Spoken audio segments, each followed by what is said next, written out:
Welcome to the Psychology Podcast, where we give you insights into the mind, brain, behavior, and creativity. I'm Dr. Scott Barry Kaufman, and in each episode I have a conversation with a guest who will stimulate your mind and give you a greater understanding of yourself, others, and the world we live in. Hopefully we'll also provide a glimpse into human possibility. Thanks for listening and enjoy the podcast. Today, it's great to have Dr. Seth Gill Han on the podcast. Dr. Gill Han is a licensed psychologist who has written and lectured nationally and internationally on cognitive behavioral therapy and the role of the brain in psychiatric conditions. His books include the CBT Deck, A Mindful Year, 365 Ways to Find Connection in the Sacred in Everyday Life, Cognitive Behavioral Therapy Made Simple, and Retrain Your Brain, Cognitive Behavioral Therapy in 7 Weeks. Dr. Gill Han also blogs for Psychology Today and hosts the weekly Think, Act, Be podcast, which features a wide range of conversations about living more fully. He has a clinical practice in Ardmore, Pennsylvania, woohoo, where I was born and raised, right, providing treatment to adults with insomnia, OCD, anxiety, depression, and related conditions. Find him on the web at sethgillhan.com. Hey, Seth, so great to chat with you today. Well, thanks a lot for having me, Scott. I've been looking forward to this. I am so psyched. I'm expecting you to cure me of every one of those ailments by the end of this podcast chat, as well as all the listeners. Yes. Well, we'll have to figure out what to do with the rest of our time after we do that. Yeah, what do you do when you're living your life fully, and then what do you do after that? Well, maybe we'll get into some of that today because I think I just jumped right into the deep end. My feeling is CBT has lots to offer, no matter where we find ourselves in the depths of despair or if things are going pretty well. Good. Well, I can't wait to get your philosophy and hear everything from your perspective today. I know it'll be very enlightening to our listeners as well as to me. So let's start with something that I thought was really interesting that I read about you. That you started in academia. I think you were an assistant professor at Penn. Correct me if I'm wrong. And then you had some sort of awakening. Could you please talk a little about what that awakening was? Yeah, I'd love to. So I guess what really drew me to psychology was wanting to be a therapist. So that was my initial kind of entry, and so I did a counseling program for a couple of years and was fully intending to just do a 2-year program and then treat people clinically. But I really got pulled into the science of the brain and of anxiety and depression, especially cognitive neuroscience. So I decided I wanted to pursue a PhD and deepen my understanding of the brain and of how these treatments, especially cognitive behavioral therapy, actually work, why it is that they're so effective. So I really went down that road for, I guess, a decade or more, I guess from 2001 or so when I started my doctoral program at Penn until 2012 when I left my faculty position at Penn to start a private practice and to do full-time teaching for a while. So I guess I still remember, I think I was riding the bus from my internship back to my classes at George Washington University around 2000 or so, and I read an American Psychological Association. What's their main? The American Psychologist. Yes, an American Psychologist article about. It was by Richie Davidson. He was receiving some award and writing kind of a summary of his research, and I was totally pulled into that and just felt so much excitement that we were right on the brink of understanding exactly how the brain works and being able to use that knowledge to develop better treatments.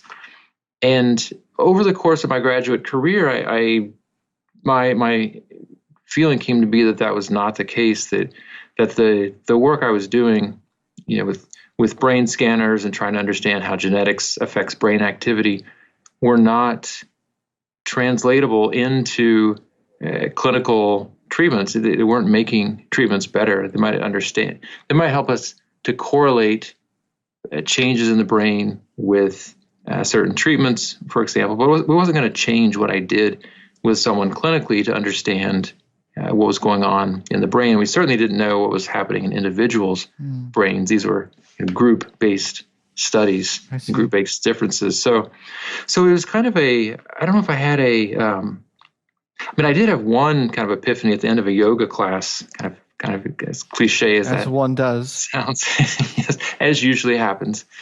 So, lying there in Shavasana at the end of the class, and it just came to me in an instant, like, I can't stay in this position. This is in my faculty position at Penn. Oh, not the yoga position.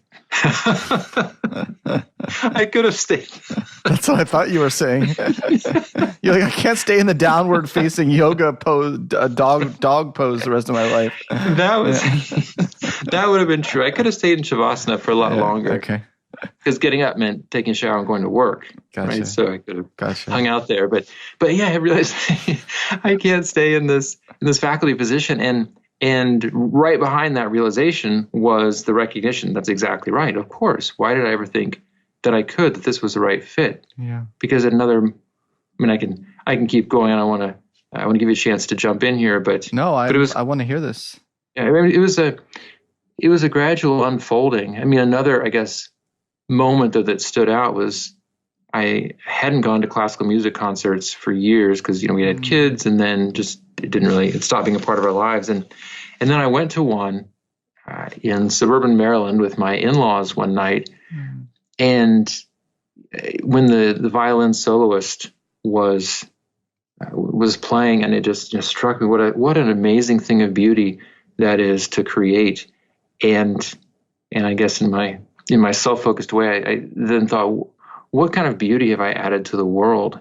And I thought, it's certainly not the research that I've done. It's not adding lines to my CV for publications and book chapters. And I was kind of drawing a blank. But then what came to me was kind of this, I'm going to date myself, but kind of a Rolodex of faces of people I'd worked with through the awful traumas that they had survived, and treating them for PTSD. And I thought, if there's anything of actual value that I've done in this world, it's been in that intimate connection of working with people, the healing work of therapy, and being witness to their recovery. And so that was another point.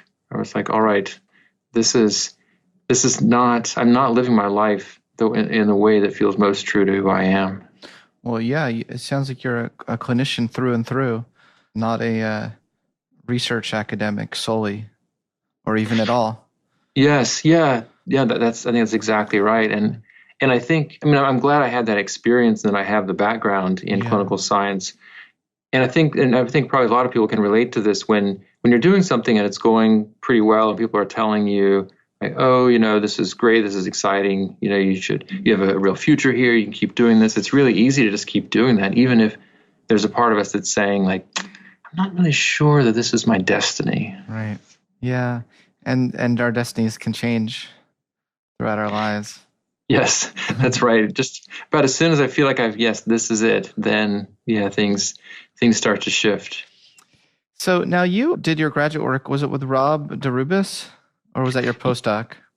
I worked with Rob clinically for 3 years. I did a 3-year cognitive therapy practicum with him, and he was on my dissertation committee, and I was part of his lab for my whole time there. Sort of I would sit in on the meetings, but we never actually did any research together. Well, I suspect that that's how Aaron Beck knows you. Yes, he's mentioned you a couple times, and well, he's a fan of yours. I'm sure it goes in both directions, and I mean, more than a fan, his description of cognitive therapy was what drew me to CBT to begin with. Again, these moments that stand out. I remember in I think the Gelman Library at George Washington University, late at night, reading an article that he'd written, an interview, where he described this approach that sounded to me so intuitive and something that, and so respectful of the person. There weren't some secrets here, some esoteric knowledge that the therapist guarded, but that these were basic principles that had been around for thousands of years that anyone could understand and apply in their own life. And so yeah, I've been a fan of his really from that moment, and so much of so much of the book that he said such nice things about, it's based on his work. Yeah, for sure. But you extend it in some meaningful directions, not to sell yourself short. Mm-hmm. And, I made contact with it. I'm talking about Cognitive Behavioral Therapy Made Simple. That's the book I'm talking about in particular that he recommended. Actually, we were having a lunch with some other colleagues and stuff, and we're thinking how that should be a first year required reading for all incoming college students, actually. So there was a broader discussion about the use of that book. But then I checked out that book and I read it, and it was so well put together, all these different elements. One element I noticed is a common theme in that book, as well as in your work, is what some call maybe the third wave of CBT or mindful CBT. Yeah. I saw that I really like that add-on. I'm a big fan of that add-on, and I was wondering if you could talk a little bit about that. And what's the first and second wave? Yeah. Yes, yeah, I'd love to. I should mention too that the cognitive neuroscience work that I ended up doing at Penn, I was working closely with Dr. Martha Farah. She was my supervisor. She's amazing. There. Yeah. Yes. Yeah, she is. She is so. I mean, she's done that kind of work, and then obviously she started out in visual work, and now is doing neuroethics, and really has defined multiple fields within cognitive neuroscience. Absolutely. So, it's interesting because I came to CBT and mindfulness in that order.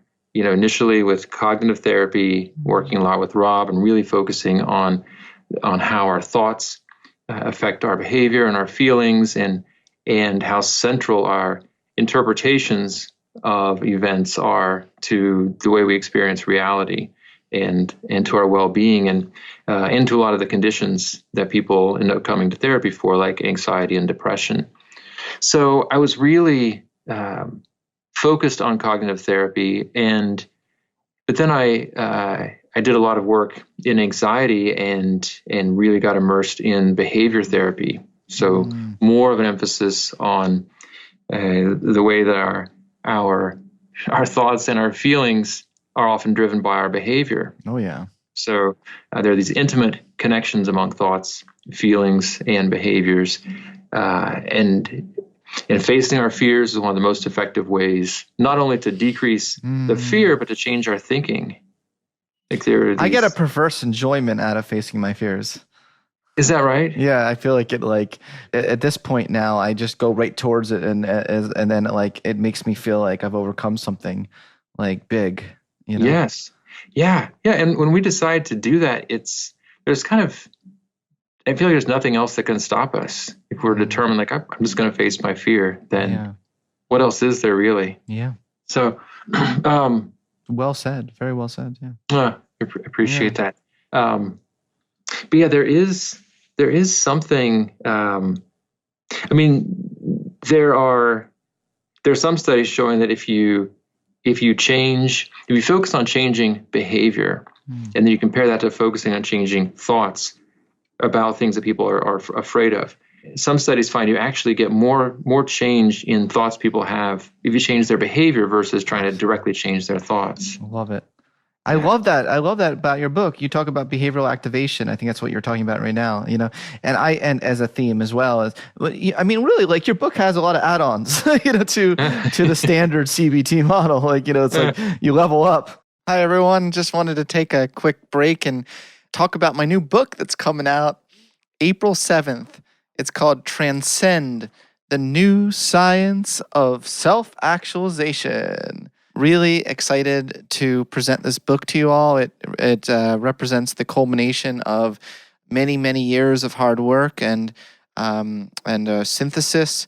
What I've done in this book is I've taken Maslow's classic hierarchy of needs and I've revised it for the 21st century, trying to bring back humanistic psychology. I think that the field of humanistic psychology in the 50s and 60s really got a lot right about humanity and the creative possibilities of humans, as well as the humanitarian and spiritual possibilities.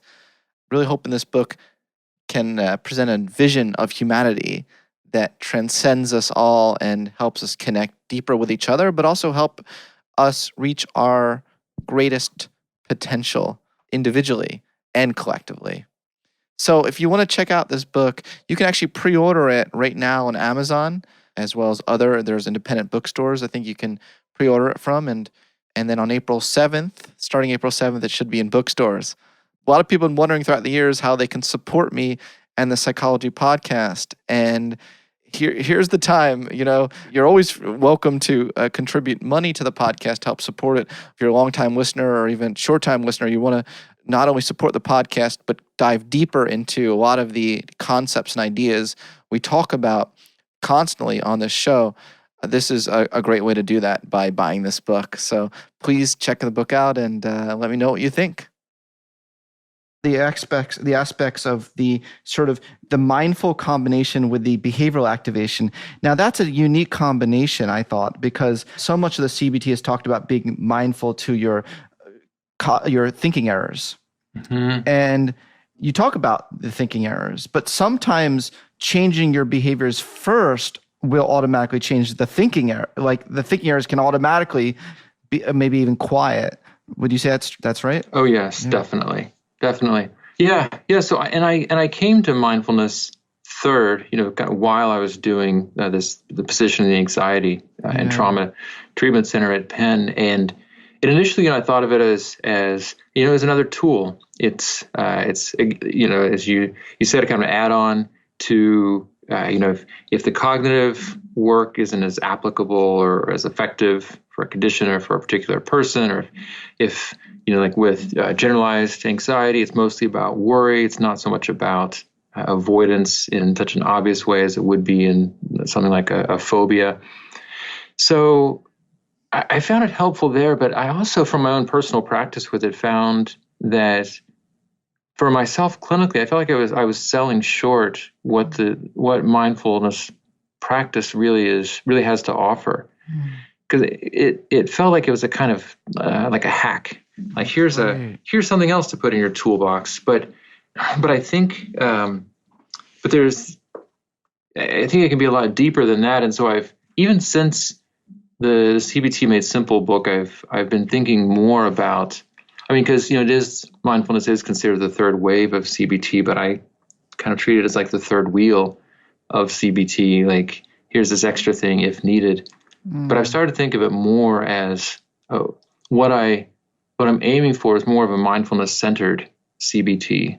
That mindfulness, and it's not even. I was trying to draw it out. I was trying, like the triangle of thoughts, feelings, and behaviors. I was thinking cognitive, behavioral, and mindfulness, but it didn't fit the way I was working with it. And what it seems to me to be is actually that the cognitive and behavioral are happening within the context of mindful awareness. And so anything that we're doing, any kind of cognitive or behavioral intervention, or just being present ourselves or being with someone in therapy, is enriched by approaching it from a point of mindfulness, from a deeply connected place to our just who we are. That kind of connection, I think, of mindfulness is just really coming into connection with the truth of who each of us is. I love that description of mindfulness. I don't think I heard you say what the first and second wave were explicitly.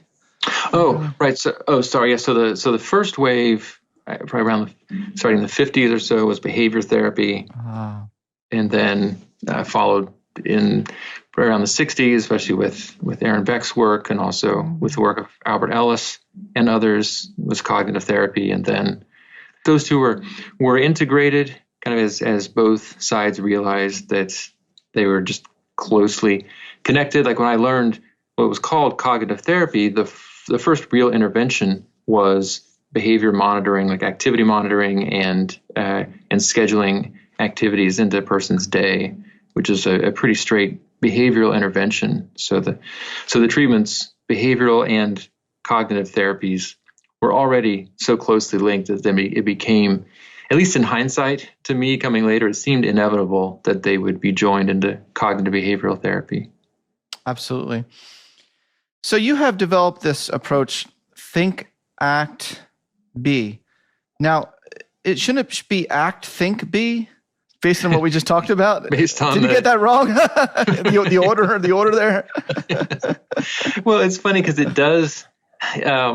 It's too bad our brains can't take them all in instantaneously. Right. I mean, simultaneously, because they are. That's not a sequence.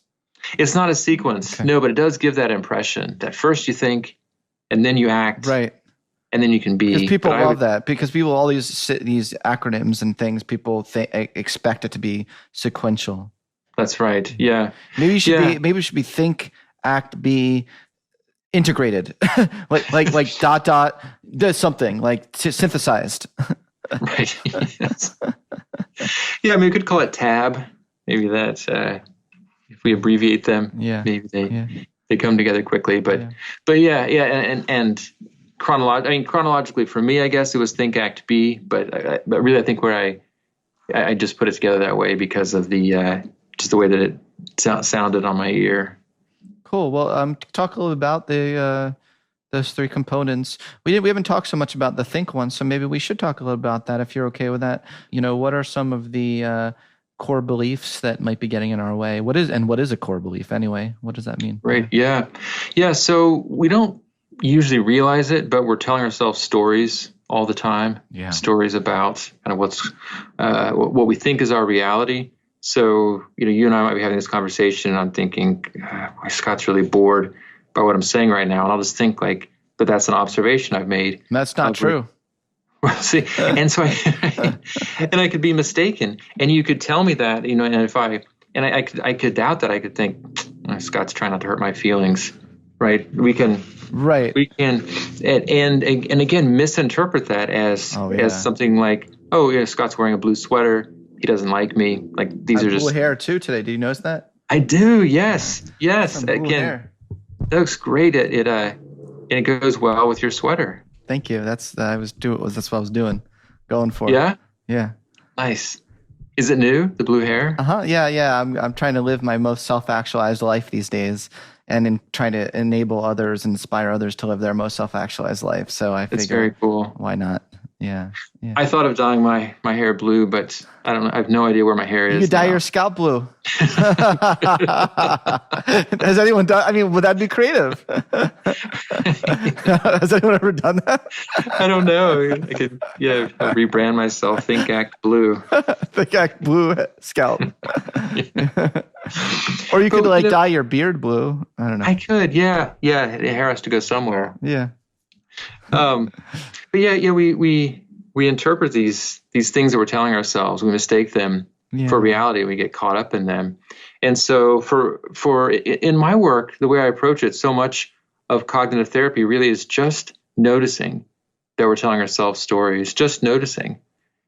Not even, I mean, it's, we can get into it really kind of being explicit about what some of the alternative explanations are. I mean, an example would be if I'm working on a book and I'm thinking to myself this is not going to turn out well. I'm never going to get this read. And that becomes a story.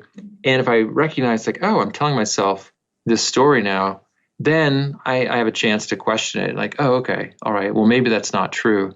Maybe there's another story that's true. And I don't have to convince myself of it. I don't have to kind of hold myself down until I say mercy and say, okay, I believe it's going to be great and it's going to be a bestseller and everybody's going to love it. I don't have to brainwash myself into trying to believe something that if I'm just not there, but just recognizing oh, wow, I'm really having a story now about I'm not going to be successful.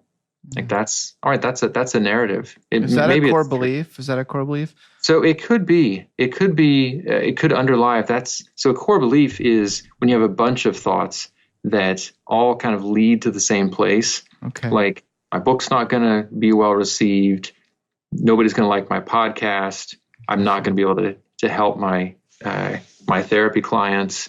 Then those are all they're probably coming from the same root. Those are all kind of shoots that are coming from something deeper, which is about I'm not going to be effective in the world, or I'm not going to be good at what I do. Mm. And maybe there's something deeper than that. There's something about me that's not adequate. That often underlies a lot of it, right? It kind of just a pervasive sense I'm just no good. And Exactly. that's really, I do find that really heartbreaking, when even students, come to my office hours with these sorts of things. And I don't think there's anyone who on this earth where that's true, where the totality of their being is inadequate. Like, I don't think No, that empirically, even objectively, that could be the case. no, Right? no. And I agree with you, Scott. I think heartbreaking is exactly the right word for it, because it is so far from what's true. And yet such a common belief that we get so disconnected from what's true about us that we believe the opposite of what's true, that we have no worth, versus the fact that, the way I see it, kind of in broader terms, is the universe makes space for us, and I don't think it would if there were zero value to our existence. Yeah, I think that's a great way to put it. What if, based on someone's prior history of evidence, though, they do have evidence for something negative, they may be overgeneralizing, such as which is one of the cognitive thinking errors that you talk about, is overgeneralization, or exaggerating things. But let's say you are the type of person, your whole early life, you got signals from people that you approached that you thought were attractive, that they rejected you. And so you have evidence that you're not attractive to whoever the kind of people, whether you're a woman trying to approach men, or you're a man approaching a woman, or man, woman, or whatever other, turtle to Sure. turtle, whatever. I want to be inclusive here of everyone. But what do you do if you have that evidence? Because part of CBT is look at the evidence, tally one side, but what if the evidence is overwhelming that you are a loser? Now, what do you what is that? What do you do with that? Right. Well, this is what I really appreciate about CBT, is that it's not just power positive thinking kind of stuff. I want to make that point. Yeah. Yes. Yeah. Because people are smarter than that. We see through that. So it's not about telling yourself the opposite. So if you say I'm a loser, no, I'm amazing. Because people don't, they don't buy that for very long, because then, something comes along, it's fragile. Because then if anything happens that disconfirms that, then they say, oh, I was wrong. I'm a complete loser. Right. So this is where I think, where mindfulness meets cognitive therapy, I think it's so powerful, is that we don't have to deny what's true. We can open to all of it. We can open to all right, let's say I'm approaching potential romantic partners in a certain way, and I keep getting a similar type of rejection. So I could say positive thinking would be something like, well, I'm amazing and they just don't appreciate me. I just need to find someone who appreciates me. And maybe that's true, but it could also be that it's something about the person's approach. Maybe it's useful feedback, or something that a person can. Oh, that's good. You can learn from it. So it's, the answer is either when I love that. Either we change our behavior or we change our thoughts. But sometimes the thoughts are accurate, and then we don't want to. I never want to be in the position as a therapist to try to convince someone of something that isn't true, if it is true and if it's useful information. That framing you just said just totally answered my question. That was so great. Yeah. Also, I think a part of that is also taking responsibility, because I think that a lot of therapy is about taking responsibility. I read Irving Yalom's wonderful book, Existential Psychotherapy, one of my favorite books, and he found that the top two factors that were most effective in psychotherapy, the first one was accepting unknown parts of yourself that maybe you'd cordoned off, and fully accepting them. And the second one was feeling a greater sense of responsibility over your actions, and that kind of taking ownership over the things. And I think that it seems like that's important in this situation. It'd be very easy to blame it on others. Say the expression haters gonna hate. I never really liked that expression. Yes. I actually really don't want to. I don't know if that's a healthy psychological mindset. Every single time someone criticizes you, you go, "Oh, haters gonna hate." Well, I mean, sometimes maybe you should be like, "Huh, what can I?" If enough people are saying it, maybe it's true. But doesn't mean that there isn't something useful I can get from it, and to be a better person. Yes. Yeah. No, I agree completely, Scott. There's I think a kind of a cheap form of self-love I think in some areas that you find, which is kind of the first part of what you're describing of just, hate is going to hate, and there's nothing about you that you should have to change. You're perfect exactly the way you are. I think we can be perfect in a sense, and yet still have things that we want to work on. And I think real self-love and self-compassion is being able to open to exactly who we are, even if there are parts of ourselves that we want to change, that we're not happy about. How can you be perfect and yet still have things to change? How does that logically go together? I mean, the best that I've heard it put is kind of like an acorn, where an acorn is not complete in the sense of it has a lot of growing to do, and yet it's perfect, like an acorn. Like, what a thing of beauty! Oh, I see what you're saying. But it's not going to stay an acorn. It'll grow. It'll be a sapling, and it'll be a perfect little sapling. But it can't stay a sapling. It has to keep growing and changing. So you can still be beautiful and still need to change. Yes.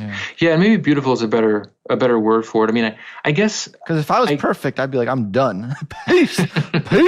like don't you dare change, because you can only possibly make yourself worse. Yeah. If I touched anything, why would mess with perfection? I guess it depends on what we mean by you, because when I think of you, I think of that kind of incorruptible part of what I see as each of us, the deeper part of us that's I think of as our spirit, that is untouched and untainted and undimmed by anything that we can do or experience. I see. I love this spiritual undertones of your language, your poetic language.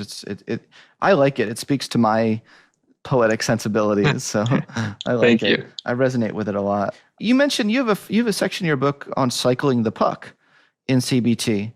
Can you talk a little bit about what cycling the puck means? Yes, I'd love to. Yeah, that came directly from Rob deRubus.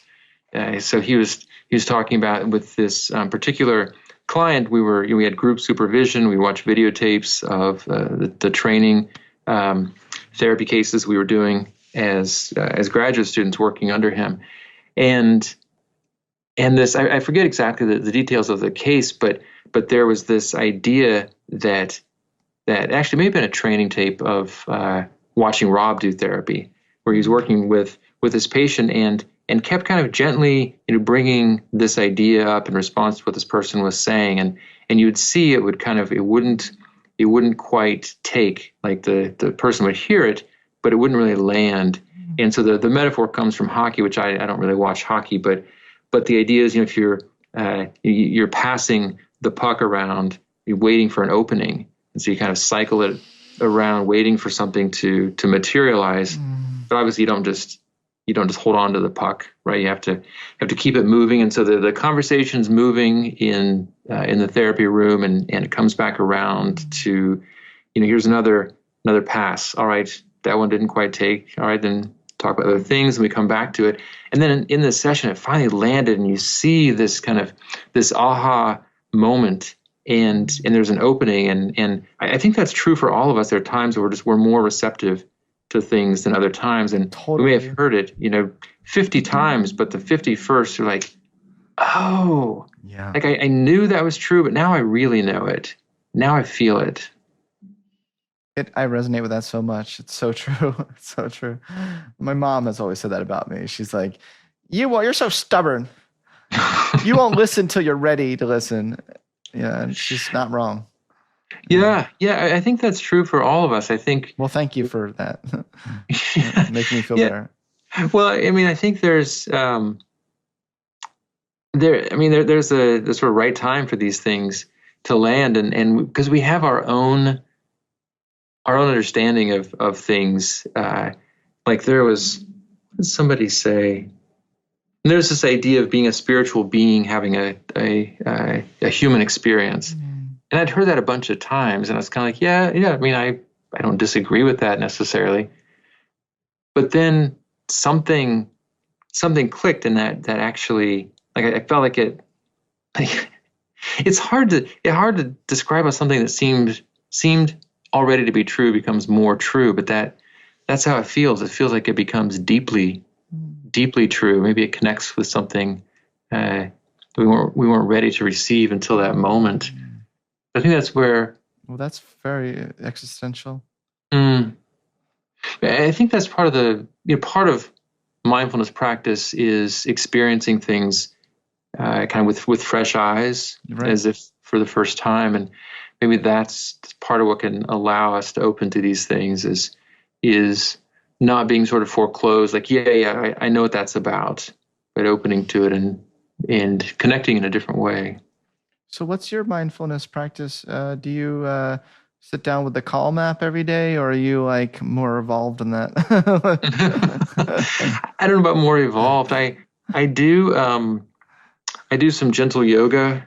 No offense to the calm app. I love the calm app. I'm just. Oh yeah. It's changed over the years. It started out, and it was just. I think initially I was doing some guided meditations with, I think, some John Kabat-Zinn's recordings, which I really enjoyed and have recommended to my clients. And then for a number of years, I was doing just silent meditation, maybe 15 minutes a day of just sitting, eyes open, actually, focusing on my breath. And then I did more kind of more calming type meditation, especially when I was going through an extended illness and felt like I really needed that deep kind of parasympathetic nervous system activation. And so I wasn't so focused on focusing as much, but more just on being with the breath and relaxing, maybe doing some that were guided and had some music in the background. And then I did, maybe just before that, I did, Sam Harris from the Waking Up podcast and multiple books, and he has a Waking Up meditation app. I did that one for a good while, and still return to that sometimes. And that's really been instrumental in my understanding of the mind and the connection of mindful awareness and meditation to just kind of our fundamental experience of consciousness as best I can understand it. And then as I started to say, lately it's more kind of moving meditations or barely moving meditations, like a kind of yin yoga or bedtime yoga in the evenings. I should do maybe. that. But it's really, really enjoyable. I do about 20 or 30 minutes. Most nights, my wife and I both do it. So it's kind of a nice way of being together and decompressing before bedtime. I love that. Sounds like you have some really healthy practices there. I saw the corner of my eye. You drink it. I was like, that'd be really funny if he was drinking a beer right now. Like just from a pure comedy perspective, because like you really have some healthy habits, and you're like chugging a beer. Well, I've got the game on over here, so every now and then. Yeah. I feel like just from a Saturday Night Live perspective, that'd be really funny. But okay, it was water. There was just water in there, right? There's no vodka. Just water. Okay. Yeah. No, but it does sound like you have some really healthy practices. And what is it about mindfulness meditation that, like, why do I feel like a better, kinder human after I've had 10 minutes of paying attention to my breath? Why does that happen? Can you explain this at all? My understanding now, which could continue to evolve, but is that meditation connects us to our true nature, that our nature is to be kind, loving, connected to others, calm, and that it's so much of the thinking and doing that fills our days that takes us away from that place. And so it doesn't take long to come back. It's always there, that core truth of who we are, our essential nature is right there. We can come right back to it, and it can happen in an instant. So that's my understanding of it now. Why it's so effective and so important for it to be central to therapy practice as I understand it, because it does. It comes from that. It puts us in that place of truth, so that anything that it's a foundation. And so if we're in this kind of uncentered, self-focused, impatient place, we try to build from there. We're going to build this wonky structure. But if we come home to ourselves, come back to that that true center, then from there, I think what we build is going to be good. So interesting. Why is our center less motivated by our lower level desires? That's what I'm trying to understand. My love of chocolate doesn't it's real. I mean, I wouldn't say it's like yes. the real true self doesn't like chocolate. No, I think there is. I've kind of I wrote an article for Scientific American, kind of criticizing the concept of like the true self. It's all you, but it kind of refocuses on a particular side of you that seems to be your best self, be kind of brings out the best in you. And and I'm just like, it's just fascinating to me that like attention, you didn't have to be that way, right? Like it could be like the more you focus attention, the more actually you think about the chocolate overrides you. Right, and the more of a jerk you become. Yeah. Right, like no more meditation for you. You're mean enough. Yeah, and to be fair, there are those who are class A jerks who gravitate towards mindfulness and do become more mindful in being a jerk. So I don't think it's a panacea, but I do feel I'm talking about my own lived experience, as they say. Like I can be, when I'm feeling all ADD, I feel like I'm not at my best. Like I'm like, I go anywhere. I can go with the chocolate. I go to this. I can go. Then I do like 10 minutes, and I do feel centered. I do feel more centered in a way that I don't feel a pull to even feel the pressure to make a decision. If that makes sense. Yeah. Yes. No, it does. I'll have to read your Scientific American article too. Oh, cool. I'll send it to you. Yeah. Please do. Yeah. Authenticity Under Fire, it's called. Yeah. Oh, that's great. Yeah. Because really what we're talking about is kind of at the frontier of my thinking, because I don't know exactly how what I consider our spiritual center, how that relates to the other parts of ourselves. Because I agree with you. I think it's a kind of, I don't know if spiritual hegemony is the right word, but we can be too precious with the idea of spirit and want to deny everything about the mind and the body. But I think it's more. I think what's valuable actually is more of a valuing of all the parts of ourselves. Yeah. But I guess the way I came to this was realizing that our tendency is to get over-identified with our minds and our bodies and see those as the totality of who we are, and forget there's a part of ourselves that's more than our mind and more than our body. And it does seem to be that connecting with that part of ourselves just brings the other parts, or can bring the other parts into alignment. But then we can enjoy the chocolate in a different spirit, that it's less of a kind of acquisitive, like can't be satisfied kind of way, and more of a willingness to enjoy what's there and then to be okay when it's gone. Oh, I absolutely agree with that. We can make decisions. Like I have dark side Sundays, where I'm like, I eat all the food I want, If you do it mindfully, I feel like these things can be really great. So I love what you're saying. And you talk about how you can cultivate more mindfulness. And two things that you mentioned in particular are presence and acceptance. Mm-hmm. Do you mind talking about just a quick description of or definition of what each one means? Yes. Yeah. So presence is just focusing our awareness on what we're actually doing, rather than, our brains want to go into the future and figure out how things are going to work out for us, or they want to kind of dwell on the past and ruminate on things that have already happened. And so mindfulness is about coming into that thin slice that's right in between those two. Did I send you a heart? Did it work? It did. My whole screen went bluish, appropriately enough, with a little pulsing heart in the middle. Okay, I just was wondering if it was going to work. Okay. Yeah, it's very cool. And then, and for some people see acceptance as inherent to presence. So we can't truly be present if we're not accepting what's happening in the present. That as soon as we start to wrestle against our situation, or to kind of hate it in some way, to struggle against it, to reject it, then we're no longer present. But the other component is often called acceptance. So just opening to things as they are. It doesn't mean that we love them. It doesn't mean that we approve of them. Like if someone else is treating us badly, accepting that that's happening doesn't mean we just take it. It just means acknowledging that, all right, this person is treating me badly. And then we're in a good place to decide what to do about it. I love that.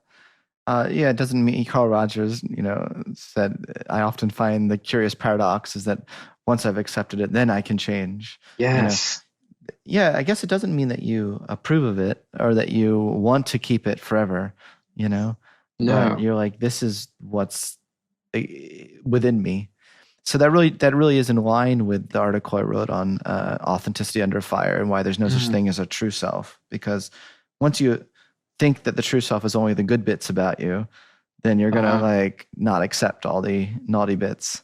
Right. Yes. I'm all about accepting all the bits, and yes. Yeah. Because people do have an authenticity bias. If you give them like self-report questionnaires and you say, can you mark off all the aspects, all the adjectives about yourself that are the true you? The true you is like moral, good, caring, loving, all the other stuff is like, oh, that was just me getting drunk Friday night, Right. Like, that's not really me. Yeah. And I guess this it depends what we mean by me. Oh, there we go. Good point. I mean, it sounds kind of lawyerly, like Bill Clinton saying this. Like, what was the word? It was is? Depends on what the definition of the word is, or something like that. He was quibbling about some like irregular verb or something. But no, I completely agree. It's I don't want us to separate off those parts of ourselves. Exactly. Because I think we really set ourselves up and others set them up for bad behavior from us if we deny those parts. Like Jordan Peterson, I've heard speak a good bit about, if we deny the darkness in ourselves, and like if parents, don't recognize that they have a real potential for violence against the kids they love, their own kids, that's a very dangerous thing to do. I guess. So when I say that let's say someone beats their kids and I say that's not your true self, I don't mean you didn't actually do that or that's not something you're capable of, but it's not true to your deeper nature. Oh, that's interesting. Yeah, there's a truer part of you that we can align with. How do we know that I'm going to play devil's advocate as if an evolutionary psychologist heard what you said. Absolutely. How do we know that the deeper self isn't that primally aggressive, sexual, like unthinking, like reflexive self?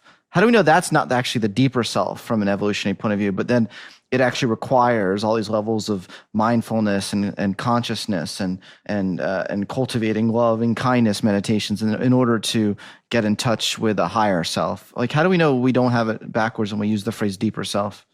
Do you know what I mean? Yeah. Oh, definitely. Yeah, it's a good question. I mean, I think it depends on what our prior beliefs are. I don't think there can be a proof, in one direction or the other. But I think, so where I came to this from was, and I don't know that he would agree with me, but Sam Harris had this meditation where he who is, definitely an avowed atheist. One of the lines he had from one of the guided meditations was something like, your consciousness is not in your head is in consciousness.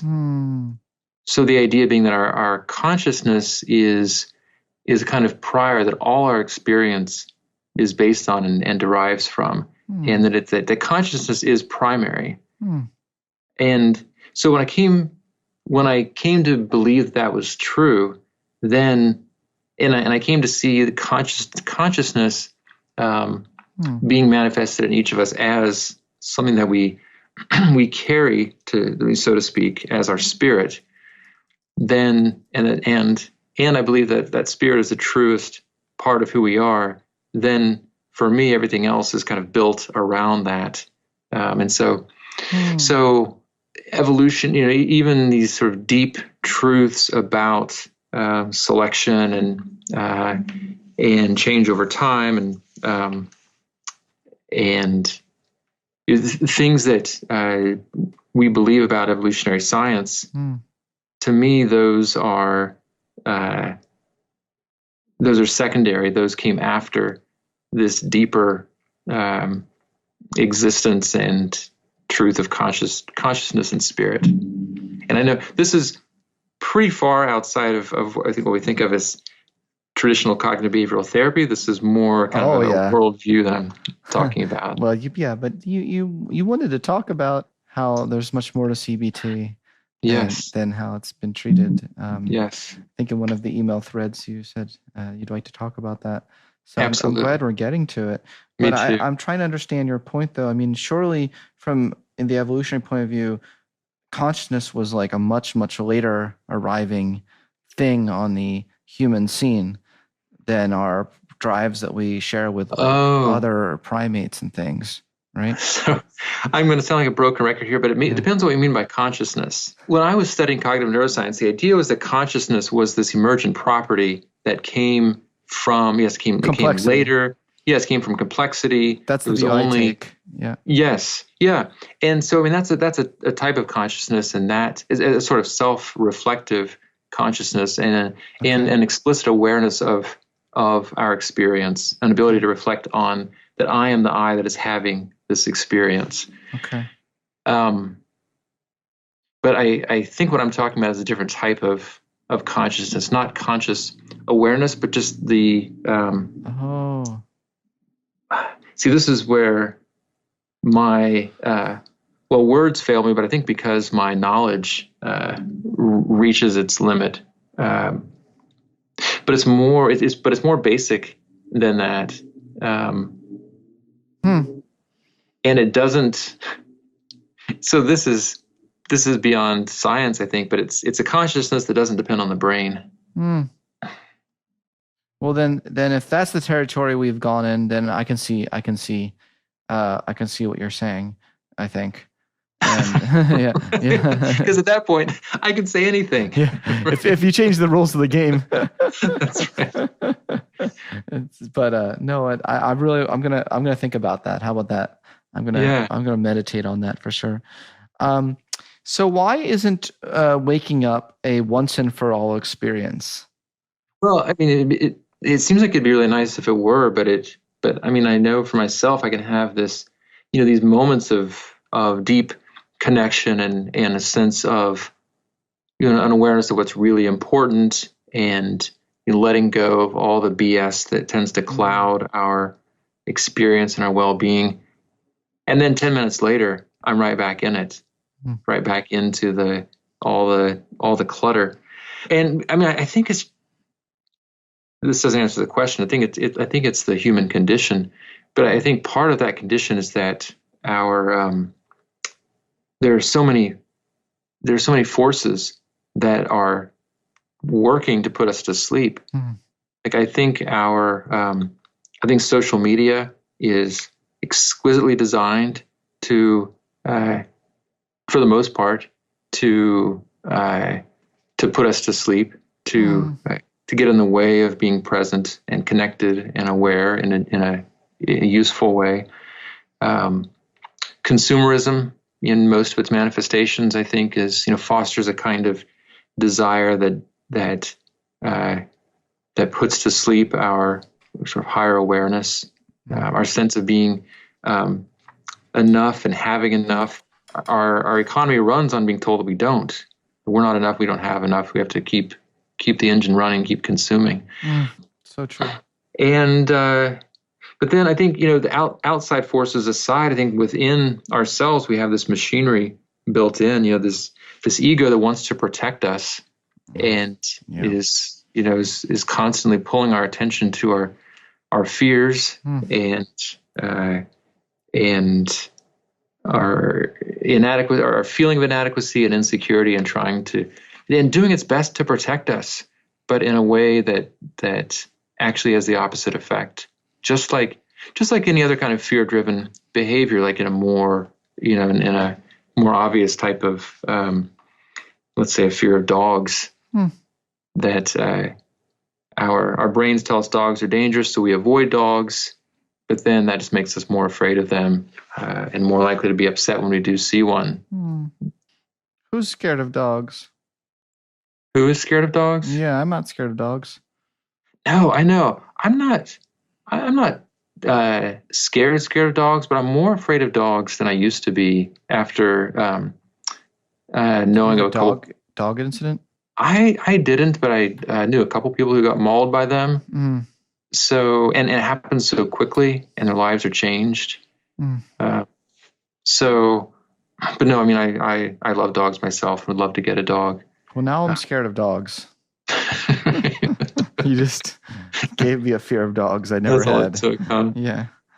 I'm very suggestible.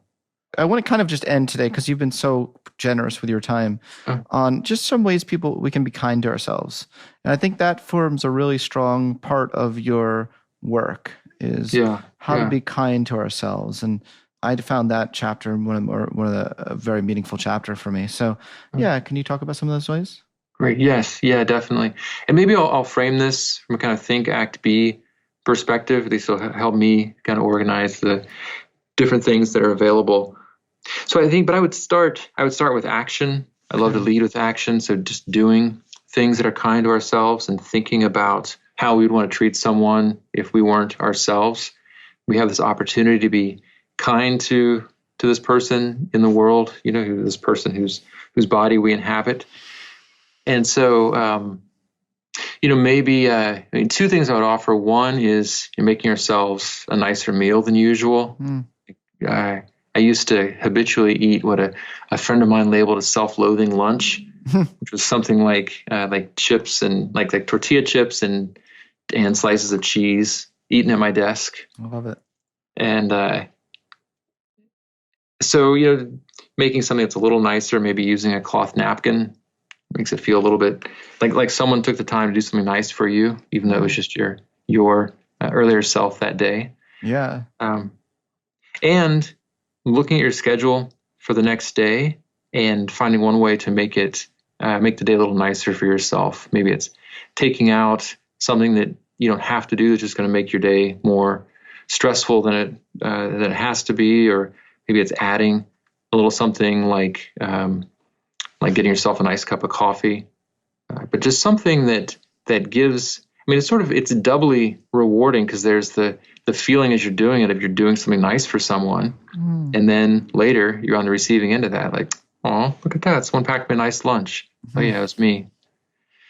And then on the think side, you watching out for the types of self-hating thoughts that we have. They can be subtle. They can even be more kinds of images than thoughts. What if you're a narcissist and all your thoughts are like, I'm great? Like, is there a form of CBT for narcissists? Well, there is. That's the reverse. Give them more negative thoughts about themselves. I mean, maybe more realistic, because every narcissist that I know and have worked with, there's always the flip side. There's always the narcissistic thoughts are a cover for really self-hating. Oh my God, that's such a deep point. Yeah. Gotcha. Yeah. That those thoughts are as low as the positive thoughts are high. Yeah. Gotcha. So trying to find a more stable. Gotcha. Yeah. So noticing those thoughts, and again, not trying to tell ourselves things that are unbelievable, that we're the best person in the world, but just speaking to ourselves kindly, the way we would speak to a friend or a child, someone we care about. And then finally, self-care from a B perspective is just taking time to step out of the thinking and doing mode, and just as the label suggests, just be in our experience. Maybe it's just, this feels weird, I think, for most of us, but just sitting, maybe just for a few minutes, doesn't have to be meditation, but just sitting and maybe sitting outside, if the weather permits, or sitting in the living room and just seeing what happens. We're so driven. I should be doing something. And seeing what happens when we step out of that mode. And for those who are interested, maybe starting a brief meditation practice each day and just seeing what that's like.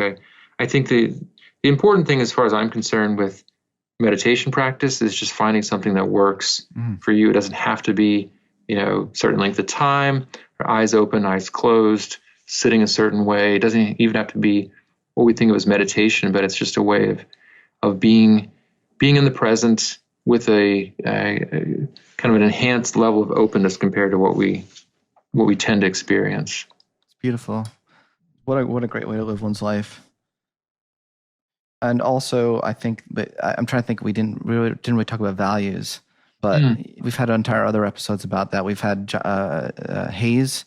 Yes, I saw. Yes, talking about the ACT approach, which is all about aligning your actions with your values, and but that's another add-on in your book is the values part of it. So we got mindfulness, we got behavioral activation, we have value, getting in touch with your values, we have being mindful of your cognitive distortions and trying to test the evidence for your core beliefs to have a more realistic view. Have I left anything out? No, I mean, I think some of the maybe things that weren't always thought of as CBT, but I think of as I'm seeing are more and more important. Things like just basic good self-care, like diet, exercise, some kind of connection to a feeling of meaning and purpose. Those bigger life issues, I think, are just as important as anything we might do in the therapy room. I love that. Hey, thank you so much for chatting with me today. It's been a real pleasure for me, and I'm a big fan of your work now. So thank you. Well, thank you very much, Scott. Yeah, I definitely would encourage listeners who haven't already, they probably have already seen them, but they're a great episode on the dark side recently, good. I think, which, yes, I think for those who want to dive deeper there, and then and the Steve Hayes episode 2 that I'd started listening to, I think is really the values part. I've been influenced by his work as well, so I think that's really important. And I just want to say I really appreciate your work and all you're doing to bring so many ideas in psychology to your listeners. I think it's really fantastic, and I look forward to continuing to follow you. Me too, Seth. Were you just suggesting that listeners listening to some episodes of my podcast? Yes. Oh my God, how incredibly generous of you. It should be known that you have a podcast too that listeners should be hearing. I mean, that was incredibly selfless of you to, in that moment, I'm almost like going to cry because I'm touched because you very rarely get that. You'll have guests that the first chance you have them to talk about themselves, they plug their own thing, and you literally just directed them to some of my own podcast episodes. So how incredibly selfless of you. But I should say that you also have a terrific podcast, and I really would like to direct people who really liked a lot of the things that you talked about today to go there and also to read your book. There's some things we didn't talk about today that I'll leave as a teaser for those that want to read your book, such as goal setting. I realized we didn't talk about setting the right goals and how do you set the right goals. And those are aspects that I think are best for someone to read your book and do that and have a journal like I do and keep a journal and to keep track of the goals. So thanks again, Seth. Yes. Thank you, Scott, very much.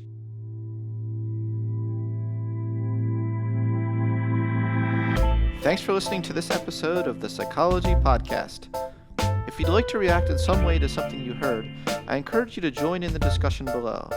Also, please add a rating and review of the podcast on iTunes, and subscribe to the Psychology Podcast YouTube channel, as we're really trying to increase our viewership on YouTube. Thanks for being such a great supporter of this podcast, and be sure to tune in next time for more on the mind, brain, behavior, and creativity.